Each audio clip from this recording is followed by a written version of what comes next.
karena pribadiannya beda itu, supaya dia tuh sadar lah kalau dia tuh emang udah dari awal tuh laki-laki lah, jangan jadi perempuan gitu. Jadi reaksimu? Reaksiku risih sih. Gak dinasihatin Bang? Biasanya kan Anda menasihatin. Gak sih, kadang diajak dulu lah biar dia kan sadar sedikit.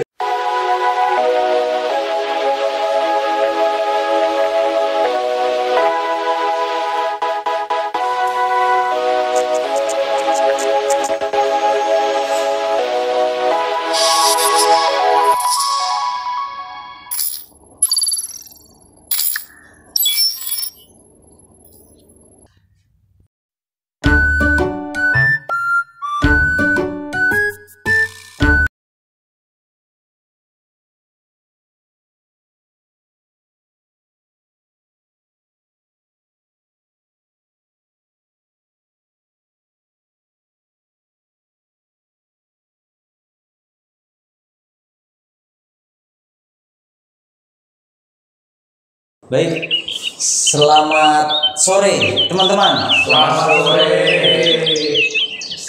Kayak sekolah aja ini. Hah? Penyambutannya kayak sekolah. Iya, karena kan masih berada dalam suasana sekolah. Jadi selamat sore adik-adik. Selamat sore, Sar. Selamat sore Sar. Iya. Duh, kamu gak pakai seragam kamu. Nah, pada saat ini kita kembali lagi di dalam diskusi Constant Connection ya. Kita sambut juga teman-teman yang ada di sana. Selamat sore, shalom buat kalian semua. Kita boleh berjumpa kembali dalam diskusi Constant Connection di pelajaran yang ketiga ya. Ini pelajaran yang menarik teman-teman, karena pelajaran ini kisah orang yang selamat. Jadi kita berbicara mengenai bagaimana seseorang yang selamat dari kehidupannya, dia diselamatkan dari kehidupannya. Nah pada saat itu menarik pelajaran yang ketiga ini. Ada juga berbicara mengenai sebuah hal yang mungkin bisa dibilang tabu, tapi ini ada di sekitar kita. Ya, yaitu penyuka sesama jenis. Nah, kalau di pikiran kalian mendengar kata penyuka sesama jenis itu kayak gimana? Aku sih langsung mikir contohnya langsung. Siapa itu? Orang Indonesia yang kita Jerman. Oh, orang Indonesia yang di Jerman. Oh, dia memiliki kehidupannya seperti itu. Oh, penyuka sesama jenis. Kalau yang lain? Kalau aku sih ngeri gimana gitu ya. Kayak was-was lah. Was-was. Kayak aku harus menghindar supaya tidak mengikuti mereka. Kamu malah menghindar ya? Ya. Tidak mau tercemar. Betul. Kalau Noval dengar kata penyuka sesama jenis, gimana Noval? Aneh ya? Karena aku nggak kebayang kok bisa mereka berpikiran untuk menyukai sesama jenis. Aku nggak kebayang itu awalnya dari mana, ceritanya bisa mana kok dia bisa berpikiran kayak gitu. Awalnya gimana kok bisa punya pemikiran seperti itu? Iya ya. Jadi mendengar kata penyuka sesama jenis, kayak saya pun juga masa ada sih gitu kan. Tapi ternyata realitanya ada. Dan banyak. Malah diresmikan kan itu. Iya, bahkan ada yang meresmikan ya. Tapi di Indonesia tidak melakukan itu, ya kan. Nah, tetapi ini menjadi pelajaran bagi kita sekarang. Karena banyak di kalangan anak-anak muda, anak-anak remaja itu yang memiliki kepribadian yang seperti ini. Kepribadian yang dimana dia suka sesama jenis. Ini kalau dia ada di sekitar kita gitu kan, jadi agak was-was tadi kan.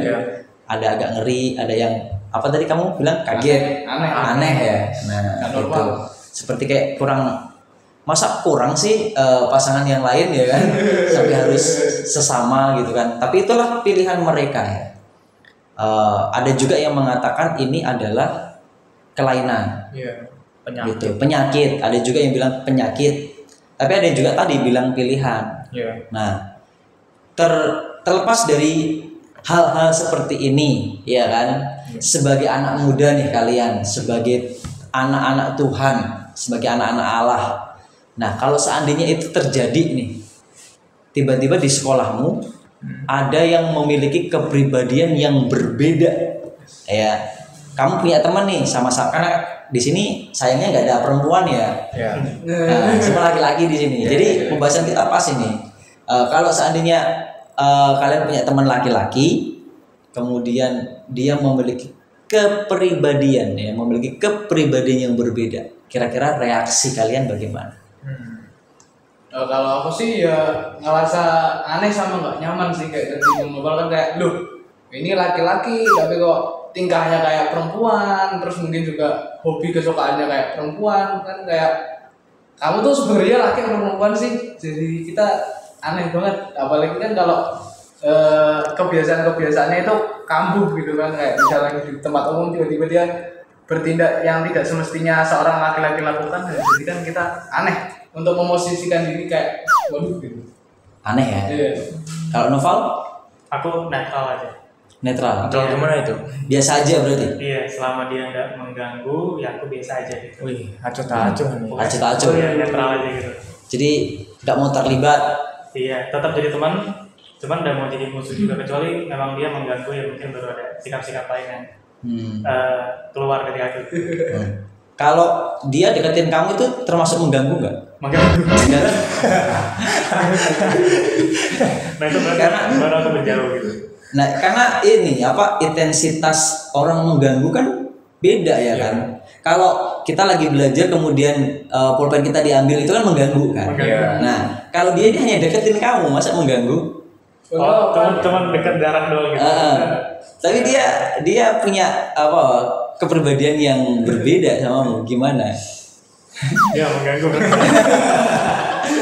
Semuanya mengganggu berarti. Jadi ilfeel Tapi ini atau gimana? Kan bisa dibilang seperti itu. Gitu ya. Kita kalau ada teman kita yang model kayak gitu kita ilfeel ya, risih ya. Kalau Sam, kalau aku sama sih katakan sebagai cowok lihat teman cowok yang agak memiliki kepribadian yang beda itu juga risih sih awalnya. Tetapi kan juga di pandangan perempuan kan beda, karena mereka kan pandangnya kan wah orang ini asik ini diajak buat berteman. Makanya mereka lebih sering mainnya yang cowok ini berkepribadian beda ini mainnya sama cewek-cewek itu, karena cewek-ceweknya juga nyaman. Tapi sama cowoknya di pandangan cowok itu wah ini cowok apaan sih, kayak nggak cowok sejati gitu. Kayak cowoknya apalah nggak jadi cowok sejati itu kayak kadang diajak lah sama kita itu. Bejang ya. Karena pribadiannya beda itu, supaya dia tuh sadar lah kalau dia tuh emang udah dari awal tuh laki-laki lah, jangan jadi perempuan gitu. Jadi reaksimu? Reaksiku risih sih. Risih. Gak dinasihatin Bang? Biasanya kan Anda menasihatin. Enggak sih, kadang diajak dulu lah biar dia kan sadar sedikit. Kalau di nasihatin itu susah. Ngejeknya tapi bukan ngejek jelek ya. Ya, biar dia sadar dikit kayak kita. Hei kamu tuh, hei kamu cukup lah. Iya, biar kembali ke arahnya. Dulu juga punya temen yang seperti itu. Memang dia lebih dekat dengan teman-teman perempuan. Karena teman-teman perempuan jadi merasa nyaman gitu loh, karena mereka sama gitu loh.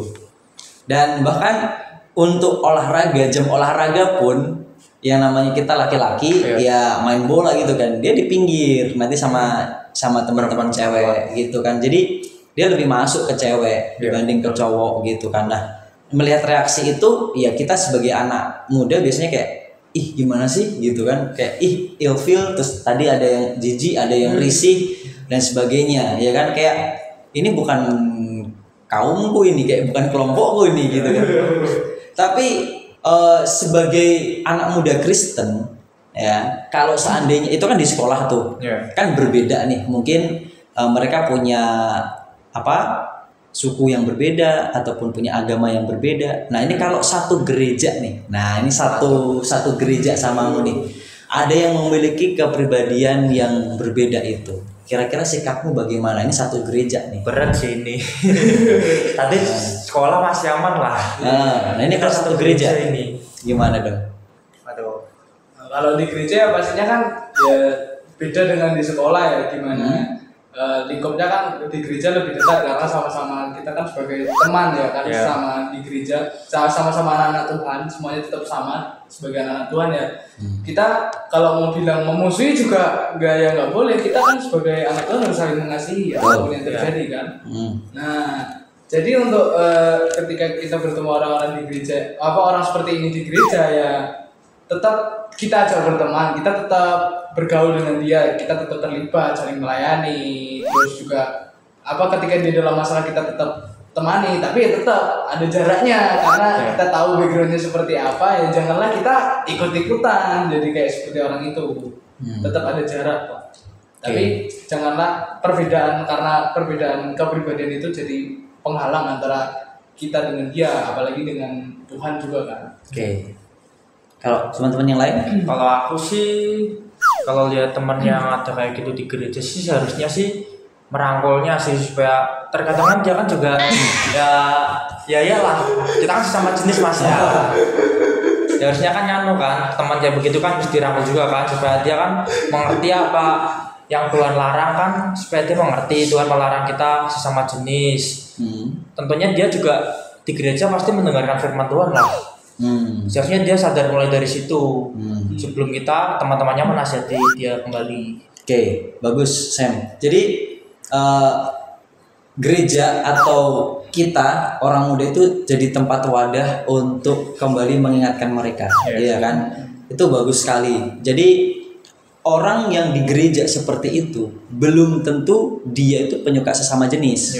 Cuman karena kepribadiannya tadi agak berbeda aja. Nah, kita sebagai orang yang tahu kalau itu ada sesuatu yang kelihatannya agak beda ya gitu kan. Tapi dia bukan menyimpang. Kalau penyuka sesama jenis itu menyimpang kan?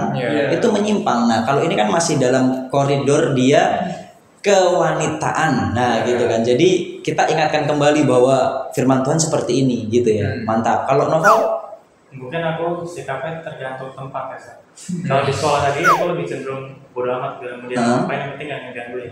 Tapi kalau di gereja kan teman seiman, mungkin teman PA gitu ya. Jadi rasa tanggung jawab, pengen ngasih tahu, pengen ngasih yang benar. Tapi lagi-lagi aku tetap udah berani kalau aku sendiri. Yang bisa aku pikirkan, aku ajak ngumpul teman-teman PA juga, ngobrolin kenapa dia bisa kayak gitu atau gimana. Jadi solusi yang terbaik buat kita membantu dia tuh gimana? Jadi ngajak temen ya, jangan pribadi ya.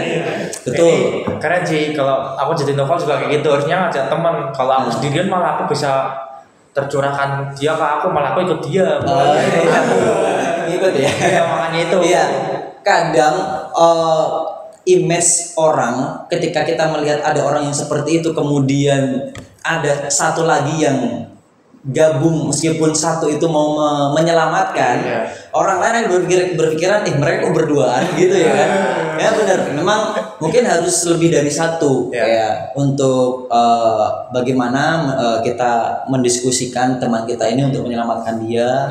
Bagaimana juga jangan sampai dia terjatuh ke lebih dalam ya, apalagi sampai ke perilaku yang menyimpang tadi ya, menyimpang. Jadi memiliki kepribadian yang seperti itu aja udah sepertinya kayak sudah ilfil kita, apalagi dia menyimpang, itu lebih ngeri lagi gitu kan. Bahkan di Alkitab juga pelajaran yang pertama kemarin katakan itu tidak bisa, bahkan Tuhan tidak bisa dikatakan bisa orang yang seperti ini susah sekali diselamatkan. Kenapa? Karena dia sudah memiliki keyakinan sendiri gitu loh.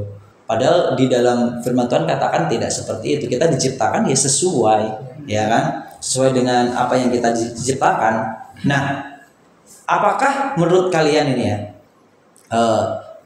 pembenaran Allah itu berlaku kepada semua orang berdosa atau tidak? Kalau menurut kalian bagaimana? Apakah pembenaran Allah itu mencakup keseluruhan orang yang berdosa atau tidak? Kalau menurutku sih iya seharusnya. Karena Tuhan kan sendiri kan menyelamatkan semua orang kan, nggak pilih-pilih. Nggak pilih-pilih ya. Jadi semua diselamatkan. Begitu. Benar kan? Ketika Tuhan datang pertama kali kan bilang, aku datang bukan untuk menyelamatkan orang yang sudah selamat, tapi aku datang untuk mengumpulkan orang-orang yang berdosa. Oke, Novel juga Siap. ya sama ya. Sama. Tapi kalau seandainya ada orang yang itu tadi memiliki penyimpangan seperti itu, kira-kira apakah bisa selamat? Kembali lagi ke perseorangannya. Kalau ada niat untuk berubah, bertobat, tahu kalau dirinya itu salah, pandangan dirinya itu salah, perilaku dirinya itu salah, dia mau bertobat kembali kepada Tuhan, ya pembenaran itu bisa Berlaku, ya, berlaku untuk dia. Bisa. Oke. Selama dia masih mendengarkan apa kata Roh Kudus ya, dia tetap ini. Kecuali dia tidak mendengarkan apa kata Roh, ya dia tegar tengkuk, dia tetap melakukan perilaku seperti itu, ya, itu baru tidak bisa diselamatkan. Sekalipun mungkin dia berbuat sesuatu yang apa ya istilahnya ya, dia tidak melakukan sesuatu yang sesuai dengan firman Tuhan, ya kan? Dia mau melakukan yang terbaik, tetapi firman Tuhan katakan hal yang seperti itu tuh adalah hal yang salah, jadi tidak bisa ya. Di sini firman Tuhan katakan bahwa kita ini harus hidup di dalam kebenaran, di mana di sini dikatakan kita ini harus sungguh-sungguh merdeka, karena Kristus itu telah memerdekakan kita. Karena itu berdirilah teguh dan jangan mau lagi dikenakan kuk perhambaan. Saudara-saudara, memang kamu telah dipanggil untuk merdeka, tetapi janganlah kamu mempergunakan kemerdekaan itu sebagai kesempatan untuk kehidupan dalam dosa, melainkan layanilah seorang yang lain oleh kasih. Sebab seluruh hukum Taurat tercakup dalam firman itu, yaitu kasihilah sesamamu manusia seperti dirimu sendiri. Tetapi jikalau kamu saling menggigit dan saling menelan, awaslah supaya jangan kamu saling membinasakan. Nah, di sini Tuhan mau kasih tahu kepada kita ini sudah dibenarkan. Nah, ketika kita punya kemerdekaan itu, ya tanggung jawab kita adalah untuk memuliakan nama Tuhan. Memuliakan nama Tuhan. Kita ikut memerdekakan siapa? Tuhan. Saudara-saudara kita, mengajak, ya kan, supaya tidak jatuh. Ya. Tadi kan dikatakan kita sudah merdeka. Jangan gunakan kemerdekaan itu dengan cara-cara kamu sendiri, gitu. Meskipun sudah merdeka nih, ya jangan seenak sukamu sendiri. Iya kan? Nah itu. Jadi sekalipun Tuhan melakukan sesuatu karyanya untuk menyelamatkan orang berdosa, terus kita jangan suka-suka kita. Begitu. Jadi firman Tuhan pada saat ini tuh mengajak kita supaya kita memiliki sikap yang baik, ya, sikap yang berkenan di hadapan Tuhan. Jangan sampai kita merubah apa yang sudah Tuhan atur. Iya, apa yang Tuhan sudah kasih jangan sampai kita rubah-rubah, ya kan? Kalau seandainya itu terjadi kepada salah satu saudara kita, ya kita sebagai seorang yang dimerdekakan, jangan membatasi, tetapi kita meluruskan mereka. Iya, saya punya teman seperti itu, kita luruskan dan sekarang menjadi seorang yang bagus, dia melayani, dia gagah, nah gitu dia. Nah, kita ini pelajaran luar biasa supaya kita ini menjadi anak-anak muda, secara khusus anak-anak pria, supaya menjadi anak-anak yang gagah-gagah, ya. Pria sejati. Iya, pria sejati itu di hadapan Tuhan. Karena dengan itu nama Tuhan dipermuliakan. Biarlah dengan pelajaran kita ini, kita semakin hari semakin percaya bahwa Tuhan punya cara untuk kita masing-masing. Tuhan gunakan kita sebagai alatnya. Itu ya. Kiranya Tuhan memberkati. Kita minta Novel pimpin kita dalam doa. Mari kita berdoa. Bapa dalam sorga, terima kasih untuk kesempatan indah dan boleh belajar bersama-sama mengenai keadaan Cornerstone. Pada saat ini kiranya memberkati. Pelajaran ini boleh berguna bagi kami dan juga boleh berguna bagi pemirsa yang mendengarkan dan menonton. Berkati kami sepanjang hari ini.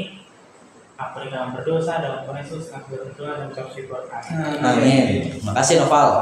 Terima kasih teman-teman sudah sama-sama berdiskusi untuk pelajaran kita ini. Ini penting sekali pelajaran supaya kita tidak berbelok ke kanan atau ke kiri. Kita tetap lurus, ya, memandang kepada Tuhan. ya, jadi anak-anak yang hebat. Inilah teman-teman pelajaran kita. Sampai berjumpa di pelajaran yang berikutnya. Kiranya Tuhan memberkati kita. Bye bye.